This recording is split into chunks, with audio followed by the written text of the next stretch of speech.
আসসালামু আলাইকুম ওয়া রাহমাতুল্লাহি ওয়া বারাকাতুহু। আলহামদুলিল্লাহি ওয়াহদা ওয়াসসালাতু ওয়াসসালামু আলা মান লা নাবিয়্যা বা'দা ওয়া আলা আলিহি ওয়া আসহাবিহি আজমাইন আম্মা বা'দ। দর্শক মণ্ডলী, কাছে দূরে, দেশে এবং দেশের বাহিরে যে অবস্থান থেকে এই সুন্দর সময় চোখ রেখেছেন নিউজ 24 এর পর্দায় জেসিএক্স ইসলাম আমার অনুষ্ঠানটি দেখার জন্য সকলকে অনুষ্ঠানের পক্ষ থেকে আন্তরিক ধন্যবাদ ও মোবারকবাদ জানিয়ে আজকের আয়োজন শুরু করছি। আল্লাহ রাব্বুল আলামিনের অসংখ্য অগণিত দয়া ও মেহেরবানিতে আমরা এখানে আলহামদুলিল্লাহ প্রতিদিন জীবন ঘনিষ্ঠমূলক বিষয় নিয়ে আলোচনা করে থাকি এবং প্রশ্নোত্তর ইসলাম নিয়ে কথা বলে থাকি। যে প্রশ্নগুলো আপনারা করে থাকেন আমরা কোরআন ও হাদিসের আলোকে তার সংক্ষিপ্ত সমাধান দেওয়ার জন্য চেষ্টা করি। আজও কিন্তু তার ব্যতিক্রম নয়। আল্লাহ পাকের কাছে তৌফিক কামনা করছি। ওমা তৌফিক ইল্লা বিল্লাহ আলাইহি তাওয়াক্কালতু ওয়া ইলাইহি উনীব।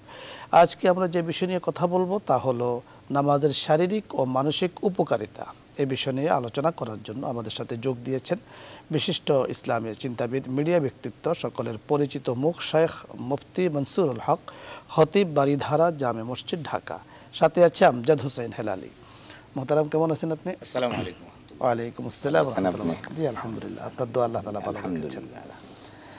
দর্শক মণ্ডলী, আজকে আমরা আলোচনা করব নামাজের শারীরিক ও মানসিক উপকারিতা। নামাজ ইমানের পরে নামাজের স্থান। যেমনটি হাদিসে পাকে হযরত রাসূল আকরাম সাল্লাল্লাহু আলাইহি সাল্লাম বলেছেন, বুনিয়াল ইসলামু আলা খামস, শাহাদাতু আল্লা ইলাহা ইল্লাল্লাহ ওয়া আন্না মুহাম্মাদার রাসূলুল্লাহ ওয়া ইকামাস সালাহ ওয়া ইতাআয যাকাত ওয়াল হজ ওয়া সাওম রমাযান। যে ইসলামের ভিত্তি হলো পাঁচটি, তার মধ্যে ঈমান হলো এক নম্বরে, দু নম্বরে কিন্তু নামাজ। এই নামাজের রয়েছে শারীরিক উপকারিতা, মানসিক উপকারিতা। আমরা এই সকল বিষয় শুনবো মোহতারামের কাছে। মোহতারাম, আপনার কাছে আমরা, নামাজ তো গুরুত্বপূর্ণ এক ইবাদত এবং আসসালাতু ইমাদুদ্দিন বলা হয়েছে। রাসূল আকরাম সাল্লাল্লাহু আলাইহি ওয়াসাল্লাম বলেছেন যে নামাজ হলো দ্বীনের খুঁটি। তো নামাজ যেমনিভাবে মানুষকে আত্মিক একটা প্রশান্তি দান করে, মানসিক প্রশান্তি দান করে, শারীরিক উপকারিতা তো রয়েছে অনেক। এই সম্পর্কে শুনবো আপনার কাছে। আলহামদুলিল্লাহ, আসসালাতু ওয়াসসালামু আলা রাসূলিল্লাহ ওয়া আলা আলিহি ওয়া সাহবিহি ওয়া মান ওয়ালা। আল্লাহ রাব্বুল আলামিন সালাতের মধ্যে যে সত্যিকার শান্তি আমরা পেয়ে থাকি, এই প্রসঙ্গে আল কোরআন আল্লাহ বলছেন, আলা বিযিকরিল্লাহি তাতমাইন্নুল কুলুব। আল্লাহ রাব্বুল আলামিনের স্মরণের মাধ্যমে তোমাদের প্রশান্তি রয়েছে। আর এখানে যেহেতু জিকির শব্দ বলেছেন, নামাজকে অন্য স্থানে জিকির বলে আল্লাহ তাআলা উল্লেখ করেছেন। আল্লাহ বলছেন, ওয়া আকিমিস সালাতা লিযিকরি। সুতরাং এই সালাত ইসলামের দ্বিতীয় স্তম্ভ। সর্বদিক থেকে শারীরিক, মানসিক, ধর্মীয়, আধ্যাত্মিক সব দিক থেকে উপকারিতা রয়েছে। কারণ ইসলামের কল্যাণের জন্য আল্লাহ রাব্বুল আলামিন আমাদেরকে ইবাদত করার জন্য নির্দেশ দিয়েছেন এবং পরবর্তীতে আমরা যেন আল্লাহর দেওয়া প্রদত্ত নিয়ামত এবং অনুগ্রহ তথা জান্নাত লাভ করে আল্লাহ তাআলার সান্নিধ্য লাভ করতে পারি, তার জন্য আল্লাহ তাআলা আমাদেরকে বিভিন্ন নির্দেশ দিয়েছেন আমাদের কল্যাণের জন্য। একাতে আল্লাহ বলেন, লিল্লাযিনা আহসানু ফি হাযিহিদ দুনিয়া হাসানা।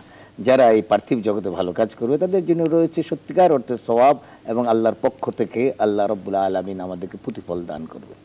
এখানে আমরা প্রথমে যদি একটা জিনিসে যাই, সেটা হলো শারীরিক উপকারিতা। আমরা অনেক সময় মানুষ বিভিন্নভাবে বিভিন্ন কথা বলে থাকে। আসলে নামাজ যে আমাদেরকে শারীরিক শিক্ষা দিয়েছে, শারীরিক কসরত এবং ব্যায়ামের অংশ, সেটা আমরা অনেক সময় বুঝতে ভুল করি। অনেকে কোয়ান্টাম, এরপরে রয়েছে যোগ ব্যায়াম, এগুলোর কোনো প্রয়োজনীয়তা নেই। আল্লাহ তাআলা আমাদেরকে যে সালাতের নিয়ম মুহাম্মদ সাল্লাল্লাহু আলাইহি ওয়াসাল্লামের মাধ্যমে শিক্ষা দিয়েছেন, তার মধ্যে শারীরিক আমরা দেখতে পাই উপকারিতা। ধরুন, প্রথমে দণ্ডায়মান অবস্থায় থেকে আমরা যখন রুকুতে যাচ্ছি, তখন রক্তের স্পন্দন এবং পেশির যে চলাচল সেটা আমরা লক্ষ্য করতেছি। আবার কিছুক্ষণ সুবহান রাব্বিল আজিম পরে যখন উঠে যাচ্ছি, তখন আবার রক্ত চলাচলের রাস্তাকে আমরা সচল করতেছি। এভাবে আমরা যখন সিজদায় যাচ্ছি, 7টি অঙ্গ দ্বারা সিজদা দেওয়ার মাধ্যমে প্রতিটি অঙ্গ আমাদের জন্য সচল হচ্ছে আর শারীরিক উপকারিতাও আমরা এর দ্বারা পাচ্ছি। এভাবে আমরা যদি দেখি, প্রতিটি নামাজের ক্ষেত্রে চলাচল, মসজিদে যাওয়া, সেখানে প্রতিটি স্টেপে সওয়াব তো আছে, সাথে সাথে কোনো ব্যক্তি যদি রোগী থাকে তাকে বলা হয় যে আপনি সর্বদা একটু হাঁটা চলাচল করবেন। সেখানে যখন সে মসজিদে যাচ্ছে আসছে, তার মধ্যেও শারীরিক একটি উপকারিতা আমরা খুঁজে পাই।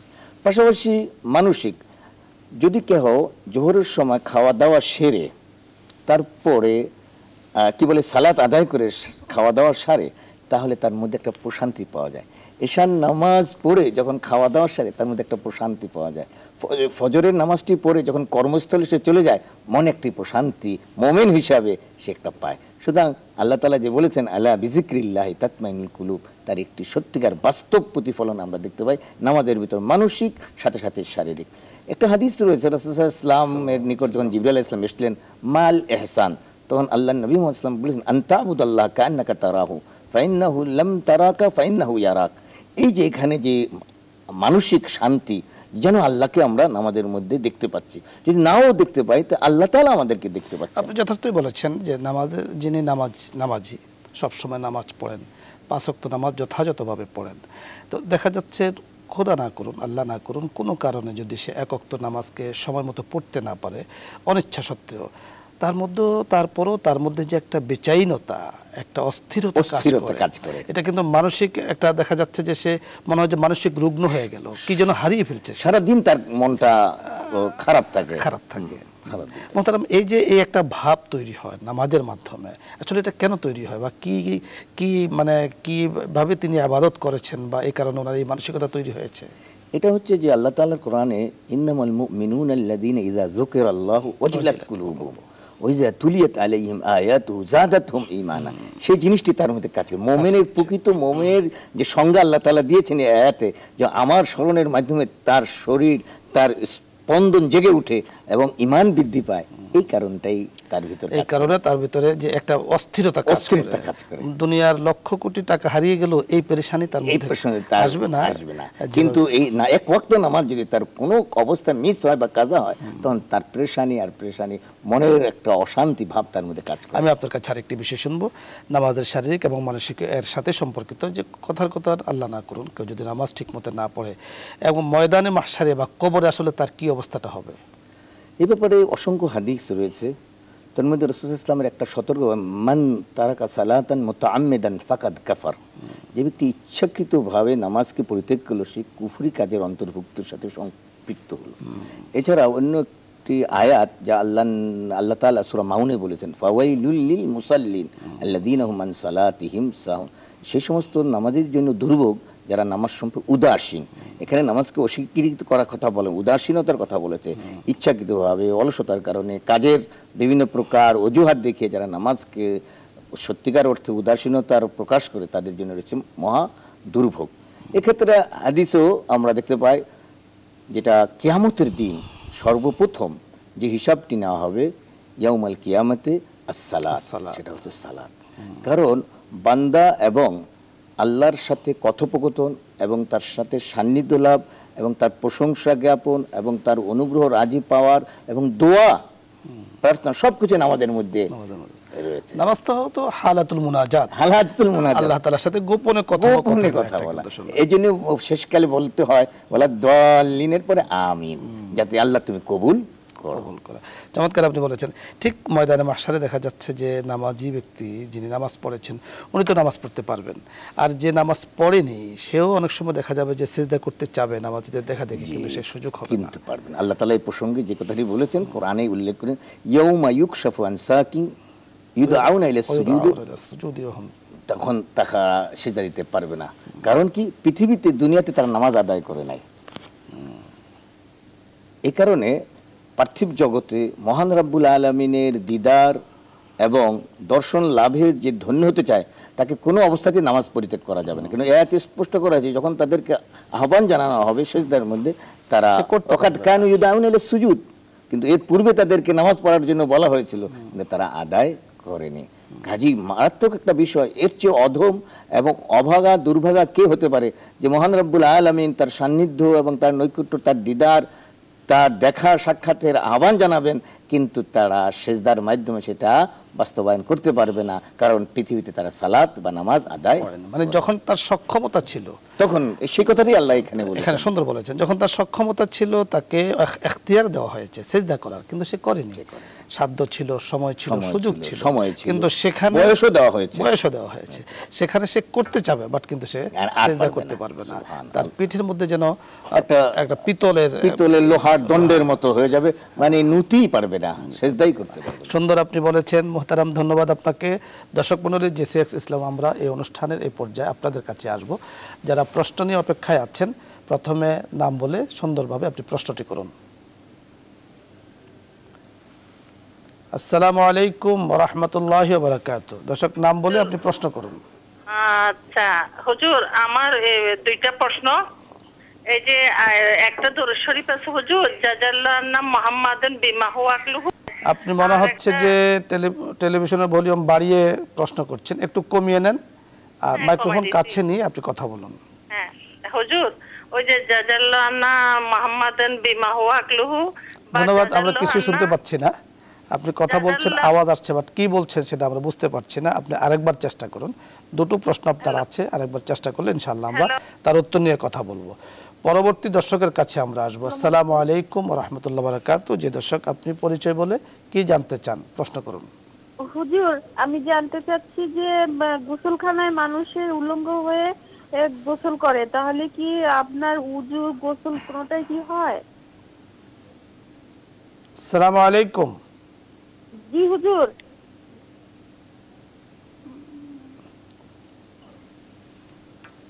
আসসালামু আলাইকুম ওয়া রাহমাতুল্লাহি ওয়া বারাকাতুহু। জি দর্শক, আপনি পরিচয় দিয়ে প্রশ্ন করুন। আসসালামু আলাইকুম। ওয়া আলাইকুম আসসালাম। আচ্ছা হুজুর, আমার আব্বা তো মারা গেছে, উনি তো নামাজ পড়ে নাই, মানে কোনোদিনও নামাজ পড়ে নাই, তার কি কোনো হতে পারে? নামাজ পড়েনি, তার জন্য কোনো কিছু করণীয় আছে কিনা? অবশ্যই আছে, আমরা আলোচনা করছি, আপনি অনুষ্ঠানের সাথে থাকুন। আমরা না, মানে আরেকটা প্রশ্ন আছে আমাদের। আমরা না সবসময় না স্বপ্ন দেখি, মানে আমার আব্বাকে স্বপ্ন দেখি, তো উনি মারা গেছে, উনি ঋণ করে মারা গেছে, তো উনি ফিরে আসতেছে বা উনি কিছু বলতে যেতেছে, মানে হঠাৎ করে আবার দেখি কি যে হঠাৎ করে আমরা গাথায় পড়ে গেছি, বা আমাদের শরীরের মাংস না অনেক সময় না লাফায়, শরীরের মাংস না সব, মানে সব দিক দিয়ে মাংস। ধন্যবাদ, আমরা বুঝতে পেরেছি আপনি কি জানতে চাচ্ছেন। অনুষ্ঠানের সাথে থাকুন, দুটো বিষয় আমরা আলোচনা করছি। মোহতারাম, প্রথম যে প্রশ্নটি, আব্বা ইন্তেকাল করেছেন বাট নামাজ পড়েননি কখনো, ওনাদের দাবি অনুযায়ী, তো এক্ষেত্রে ওনাদের এখন কি করণীয়? সবচেয়ে প্রথম করণীয় বিষয় হচ্ছে তার জন্য আল্লাহর দেওয়া শিক্ষা দোয়াটি পাঠ করা, এর বিকল্প নেই। রব্বির হামহুমা কামা রব্বায়ানি সগীরা। আল্লাহ মহান, আল্লাহ দয়ালু। আল্লাহ বলেন, নব্বি ইবাদি আন্নি আনাল গাফুরুর রহিম ওয়া আন্না আযাবি হুয়াল আযাবুল আলিম। সংবাদ দিয়ে দেন হে নবী, আমি অত্যন্ত দয়ালু, আবার অত্যন্ত কঠিন শাস্তিদাতা। তাছাড়া আল্লাহ তাআলা নিরাশ হতেও নিষেধ করেছেন। কুল ইয়া ইবাদিয়াল্লাযিনা আসরাফু আলা আনফুসিহিম লা তাকনাতু মির রাহমাতিল্লাহ ইন্নাল্লাহা ইয়াগফিরুয যুনুবা জামিয়া। আল্লাহ তাআলা মানুষের সমস্ত গুনাহ মাফ করে দিবেন, তোমরা নিরাশ হও। কিন্তু যেহেতু তিনি নামাজ পড়েন নাই, ইসলামের 5টি স্তম্ভের অন্যতম বড় স্তম্ভ, দ্বিতীয় একটি স্তম্ভ সালাত, যার ব্যাপারে কঠোর হুঁশিয়ারি রয়েছে, সতর্কবার্তা রয়েছে। আল কোরআনেও এ ব্যাপারে বিশালভাবে আল্লাহ তাআলা আলোচনা করেছেন, যা কোনো অবস্থায় বাই হুক অ্যান্ড কুক আদায় করতেই হবে, কোনো অবস্থায় ছাড় নেই। সেক্ষেত্রে যদি এরকম ভুল হয়েই যায়, মহান রব্বুল আলমিনের কাছে সর্বদা যেন তিনি দোয়া করেন। আমরা বলবো যে আপনি ক্ষমা চাবেন, আল্লাহর কাছে ক্ষমা চাবেন, দোয়া করবেন। অবশ্যই নামাজ যেহেতু ওনার জিম্মায় ছিল, আর এই জিম্মাটা কিন্তু যথাযথভাবে উনি আদায় করেন, বুঝে হোক না বুঝে হোক। এখন উত্তরসূরি যারা আছেন, আমরা বলবো যে একটা কিছু আল্লাহর কাছে তো পেশ করতে হবে, দোয়া করবেন তো, চাবেন তো কিছু পেশ করে চাইতে হবে। তা আপনি নামাজগুলো যে উনি ছেড়েছেন, এই জন্য নামাজের কাফারা দিতে হবে কিন্তু, এবং এক একটা নামাজের জন্য এক একটা সদকা ফিতর দিতে হবে। দৈনিক ওনার 6 ওয়াক্ত নামাজ ধরতে হবে ভিতর সহ, এই হিসাবে 6 ওয়াক্ত, অর্থাৎ আমরা ধরতে পারি যে সদকা করতে হবে। এইভাবে হিসাব করে নামাজের কাফারা দেওয়ার পরে কত ওয়াক্ত নামাজ অ্যাকুরেট হিসাব তো করা যাবে সম্ভব না। যদি পারেন ওয়েলকাম, ভালো, আর না পারলে অবশ্যই সে হিসাব করে অর্থ থাকলে সদকা করে দেওয়া, যা আছে তাও আল্লাহর কাছে পেশ করে আপনি আল্লাহর কাছে, এবং সর্বদা ভালো কাজ করে তার জন্য দোয়া করা। আরেকটি প্রশ্ন মোহতারাম তিনি করেছেন যে স্বপ্নে দেখেন ওনাদেরকে যে বিভিন্ন হালাতে আসেন, অনেক সময় শরীরের বিভিন্ন অঙ্গ কিন্তু কাঁপে, চোখের পলকগুলো কাঁপে বা এগুলো কাঁপতে থাকে, তো এটা কি কিছু ইঙ্গিত বহন করে কিনা বা কোনো কিছু বিশ্বাস করা যাবে কিনা? বিষয় হচ্ছে, যদি আমরা স্বপ্নকে দুইটা ভাগে ভাগ করতে পারি, আর রুইয়া সালেহা আর রুইয়া শার। খারাপ স্বপ্ন এবং ভালো স্বপ্ন। ভালো স্বপ্ন হলে রাসূল সাল্লাল্লাহু আলাইহি ওয়াসাল্লাম আমাদেরকে শিক্ষা দিয়েছেন কি করণীয়, আর মন্দ স্বপ্ন হলে তার জন্য করণীয় রয়েছে। উনি বেশিরভাগ ক্ষেত্রে আউযু বিল্লাহি মিনাশ শাইতানির রাজিম পড়বেন এবং বাম দিকে 3 বার থুতু নিক্ষেপ করবেন এবং স্বপ্নের অনিষ্ট থেকে আল্লাহর কাছে পানা চাইবেন। কারণ নবীদের স্বপ্ন হচ্ছে বাস্তব, আর আমাদের স্বপ্ন এইভাবেই নবুয়তে 46 ভাগের 1 ভাগের অন্তর্ভুক্ত, কিন্তু ওই স্বপ্নের সাথে মিলিয়ে বাস্তবতার সাথে মিলানো সম্ভব না। তার মানে স্বপ্ন সঠিকও হতে পারে বা বেঠিকও হতে পারে। আরেকটি তিনি যে বিষয়টি জানতে চেয়েছেন, শরীরের যে অঙ্গগুলো মাঝে মাঝে কাঁপে, এটা কি কোনো কিছু বহন করে কিনা? আসলেই তো এটা কিছু বহন করে না, আসলে কিছু বহন করে না। এখানে বিভিন্ন চটি বইতে আছে, ওনারা যে প্রশ্ন করেছেন এমনি করেননি, কিছু দেখেছেন বুঝেছে। অনেক সময় দেখা যাচ্ছে যে খাব এবং তাবির, যেমন খাব এবং তাবিরুর ইয়া নামে তো একটা বই বিশাল আছে স্বপ্নের ব্যাখ্যা। এমনি দেখা যাচ্ছে যে অনেক সময় চোখের পলকগুলো কাঁপতে থাকে বা ঠোঁট কাঁপতে থাকে, অথবা দেখা যাচ্ছে যে শরীরের গোশত কাঁপতে থাকে। তো এটা অনেকে মনে করে যে বিভিন্ন কিছু ইঙ্গিত বহন করে, আসলে কিন্তু এই ধরনের আকীদা বিশ্বাস করা ঠিক নয়। এর থেকে আমাদের সঠিক উত্তর দিয়েছেন। পরবর্তী দর্শকের কাছে যাব। আসসালামু আলাইকুম ওয়া রাহমাতুল্লাহি ওয়া বারাকাতুহু। দর্শক নাম বলে আপনি প্রশ্ন করুন।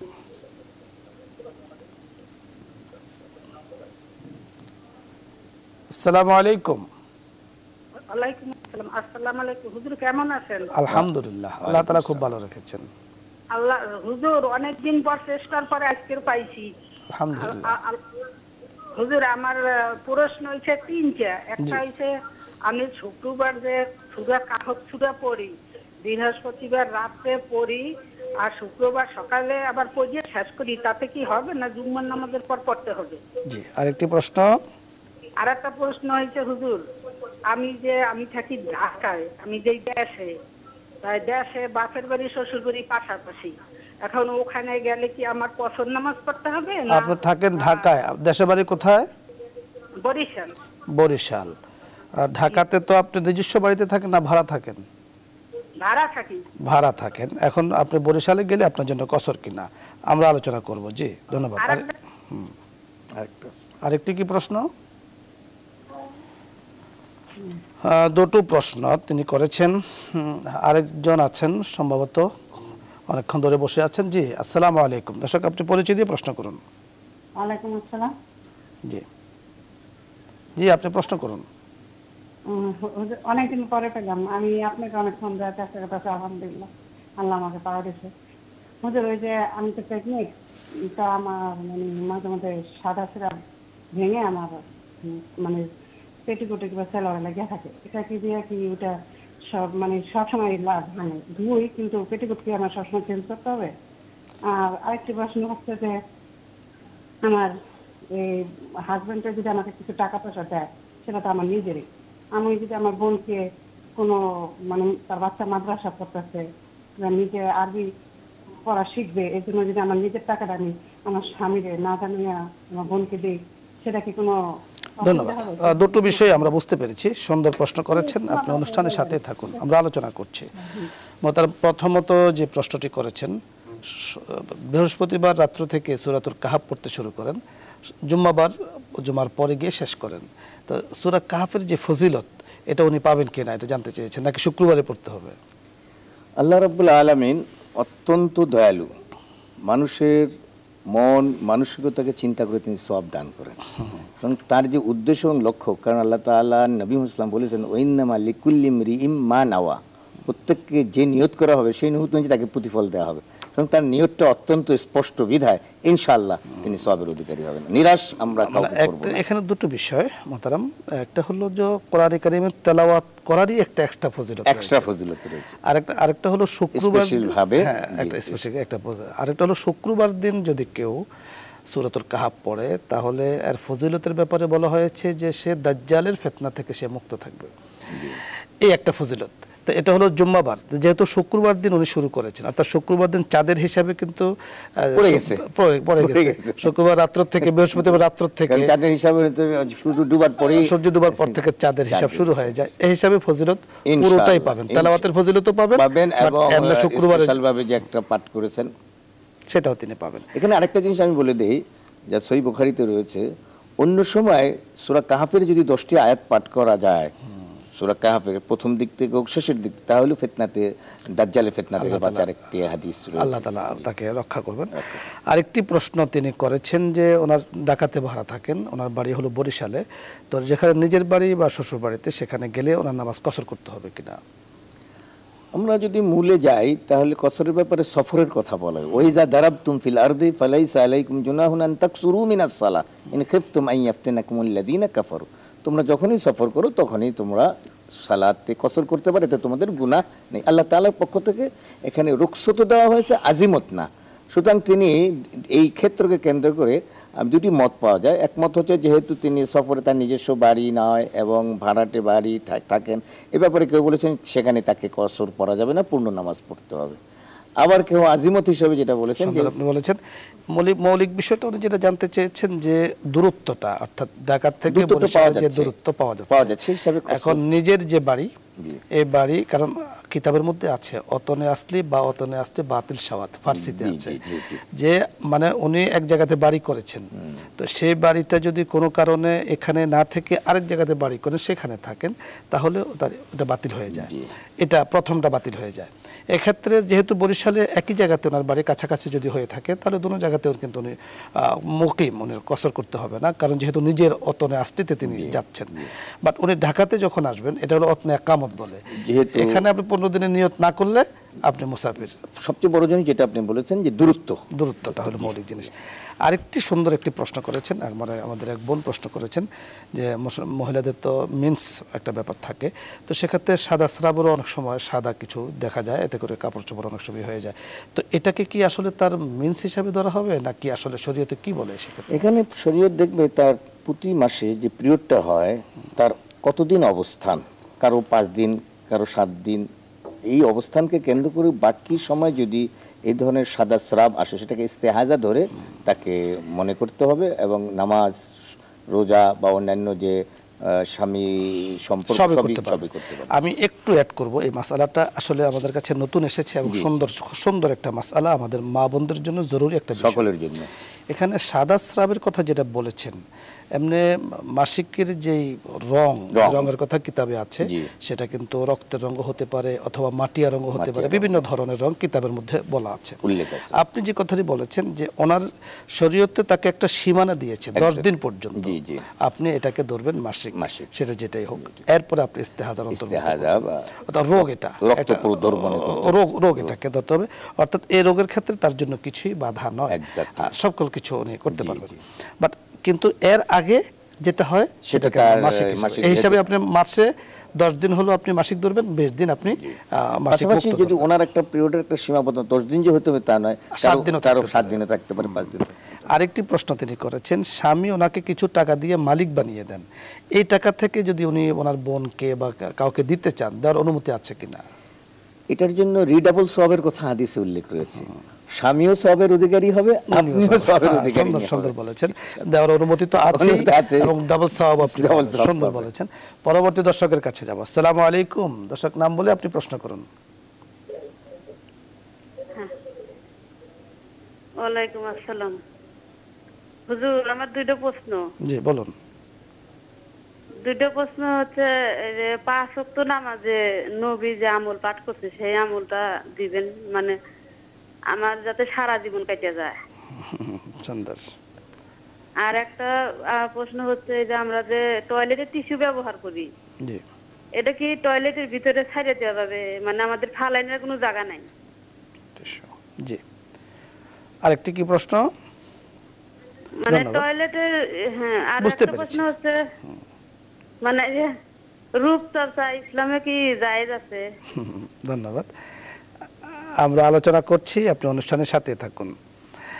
জি, পরবর্তী দর্শকের কাছে যাব। আসসালামু আলাইকুম, দর্শক নাম বলে প্রশ্ন করুন।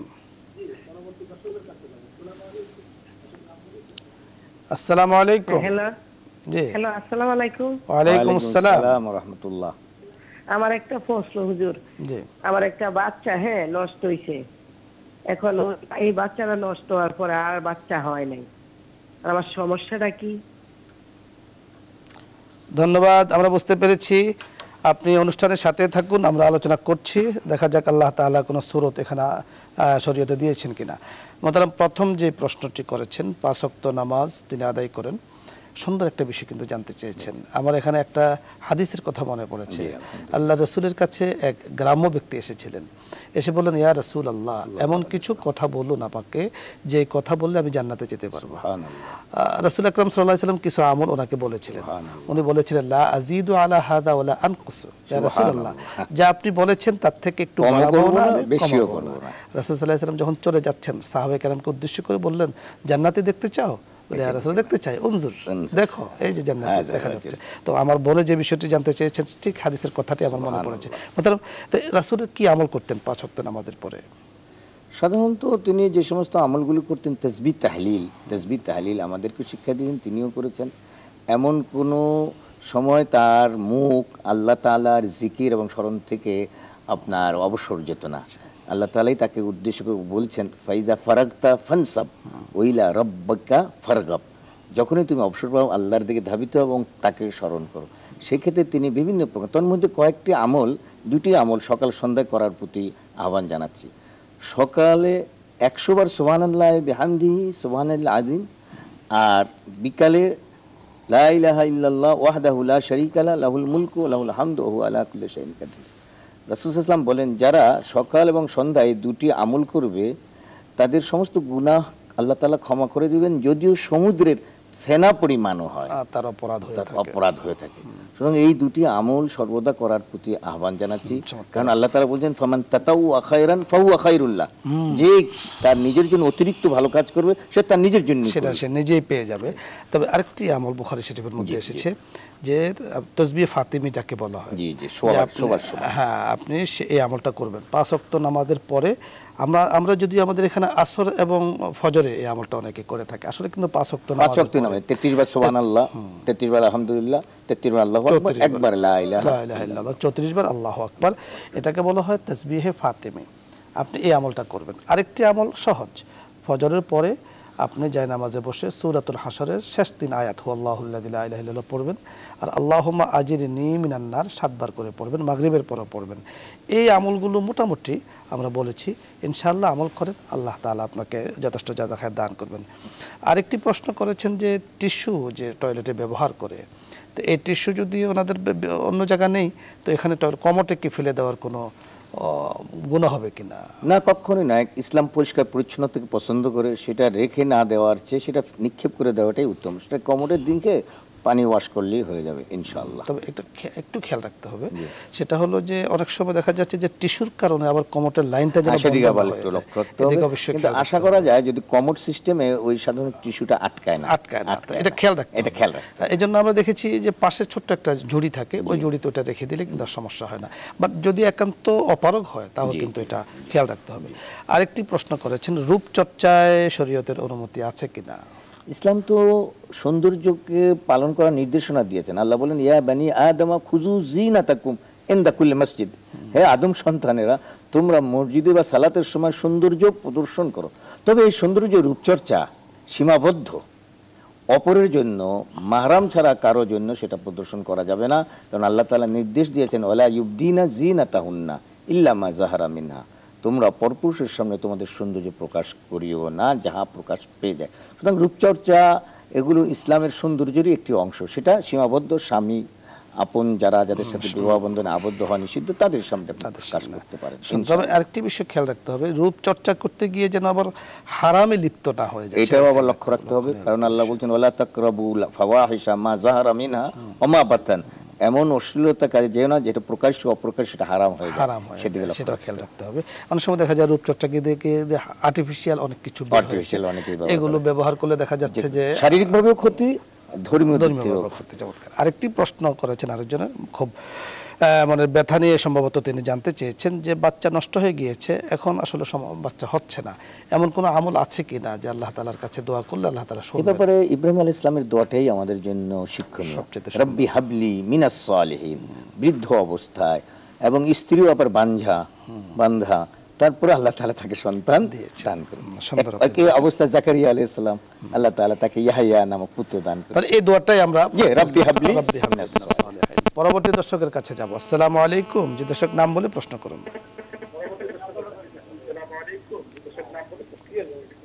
ওয়ালাইকুম আসসালাম। জি, আপনি প্রশ্ন করুন। হ্যাঁ হুজুর, জি আমার একটা দুটো প্রশ্ন আছে। আমি মাগুরা থেকে বলছি। জি বলুন বলুন। আমি এলাকে ছোটখাটো একটা চাকরি করে ছেলে মেয়ে মানুষ করেছি। এখন সে ছেলে বউ আমার নাম শুনতে পাবে না, আমার বাড়িতে তালাই দিচ্ছে।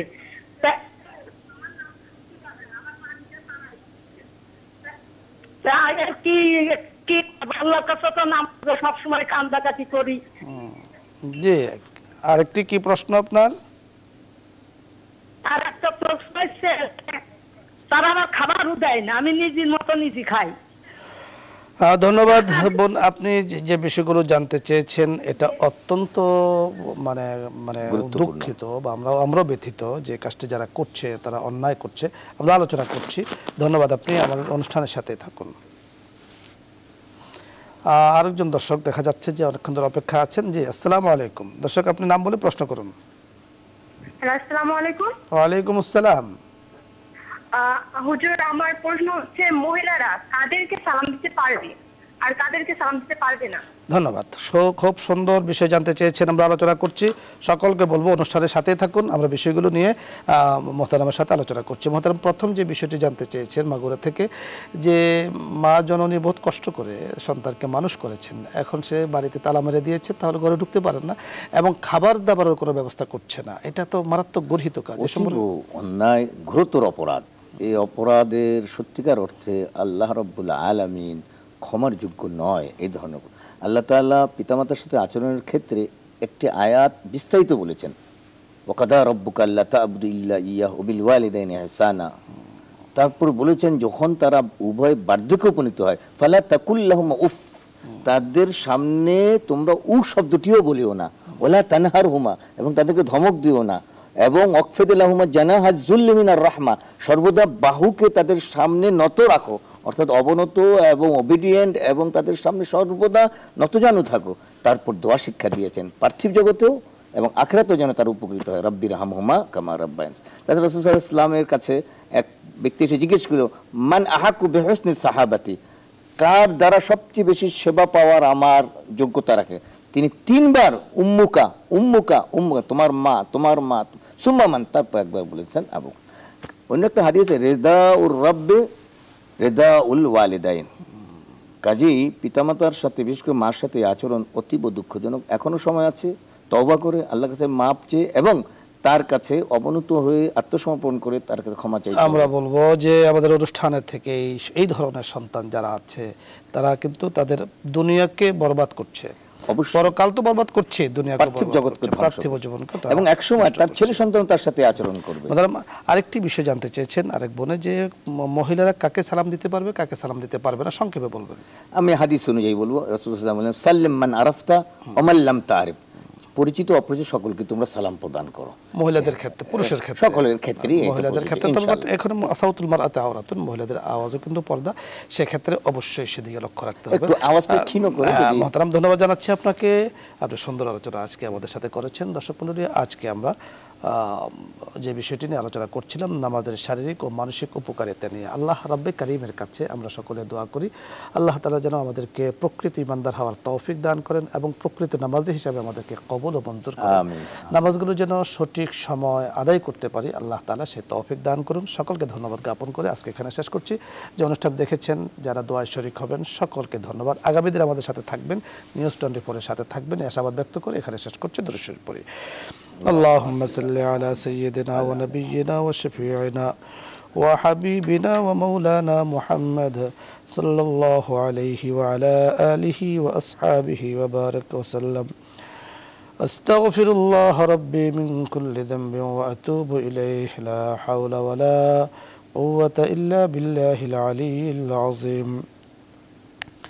أستغفر الله ربي من كل ذنب وأتوب إليه، لا حول ولا قوة إلا بالله العلي العظيم.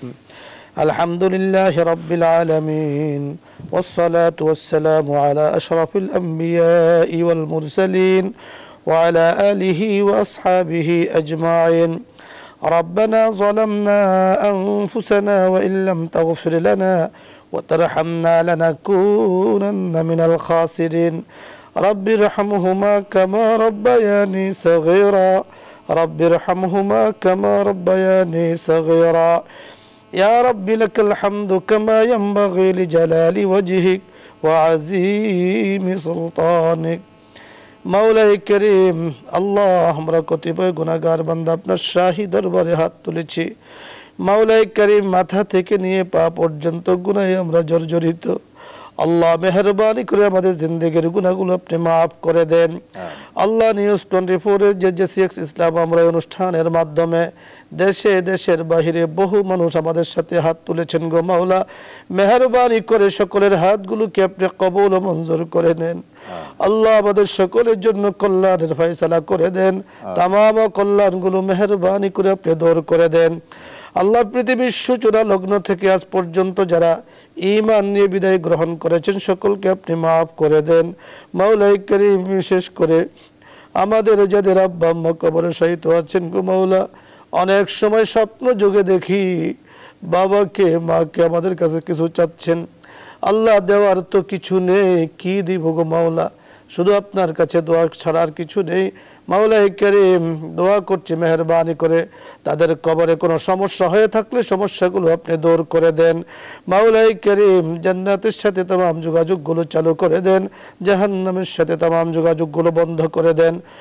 আল্লাহ আমাদের দেশের উপরে খায়র বারাকাত দান করেন।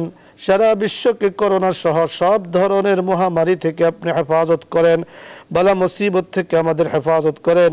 আল্লাহ আমাদের দেশকে বালা মুসিবত থেকে হেফাজত করেন। মাওলাই করিম আল্লাহ দেশের জনগণের রিজিকগুলোকে আপনি বাড়িয়ে দেন, সুস্থতাকে আপনি বাড়িয়ে দেন। আল্লাহ নেক আমলের জজবা আপনি বাড়িয়ে দেন। আল্লাহ যেখানে বসে হাত তুলেছি গো মাওলা, নিউজ 24 কে আপনি কবুল ও মঞ্জুর করে নেন। আল্লাহ ক্যাপিটাল FM 94.8 চ্যানেলকে আপনি কবুল ও মঞ্জুর করে নেন। বহু খেদমত করছেন চ্যানেলগুলো, সারা বিশ্বের কাছে আওয়াজ পৌঁছিয়ে দিচ্ছেন কোরআন ও সুন্নাহর আলোকে বিভিন্ন মাসাইলের। মেহেরবানি করে খেদমতকে আপনি কবুল ও মঞ্জুর করে নেন। যাদের মাধ্যমে এত বিশাল খেদমত হচ্ছে আল্লাহ ওনাদেরকে নেক হায়াত দান করেন। মাওলাই করিম আসমানি গায়বী খাজানার আপনি ব্যবস্থা করে দেন।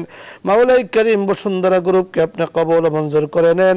আল্লাহ আমাদের চেয়ারম্যান সাহেব এমডি সাহেবদেরকে ভাই বোনদেরকে মাওলাই করিম নারী পুরুষ ছেলে মেয়ে নাতি নাতকুর পাড়া প্রতিবেশী মহল্লাবাসী মহব্বতের বন্ধু বান্ধব দেশে বাইরে সকলকে মেহেরবানি করে আল্লাহ আপনি মাফ করে দেন।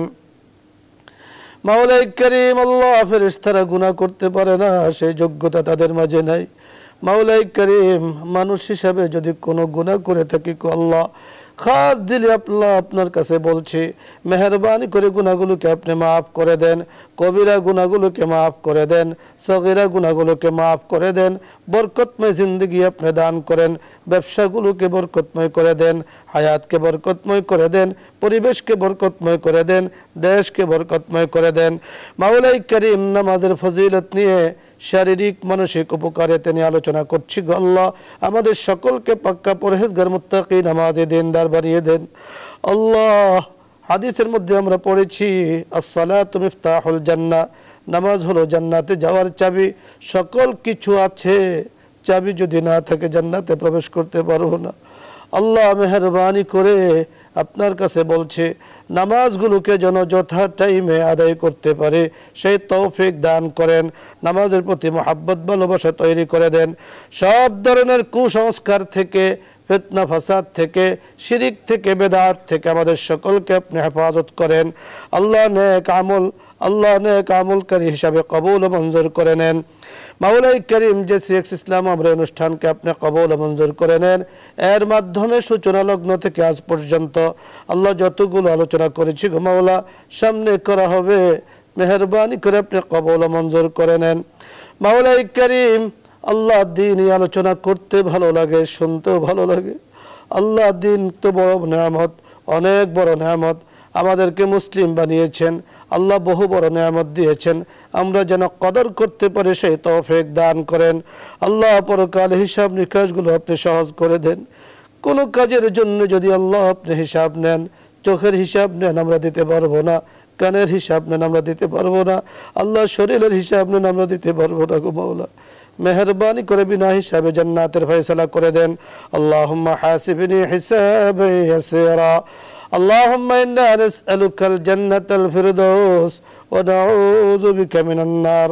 আল্লাহুম্মা হাব্বিব ইলাইনাল ঈমান ওয়া যায়্যিন আখলাকানা বিল কুরআন ওয়া কাররিহ ইলাইনাল কুফরা ওয়াল ফুসুqa ওয়াল ইসয়ান ওয়াজআলনা মিনার রাশিদিন ওয়া'ফু আন্না واغفر لنا وارحمنا أنت مولانا فانصرنا على القوم الكافرين فانصرنا على القوم الظالمين فانصرنا على القوم المنافقين بفضل سبحان ربك رب العزة عما يصفون وسلام على المرسلين والحمد لله رب العالمين آمين آمين يا رب العالمين برحمتك يا أرحم الراحمين.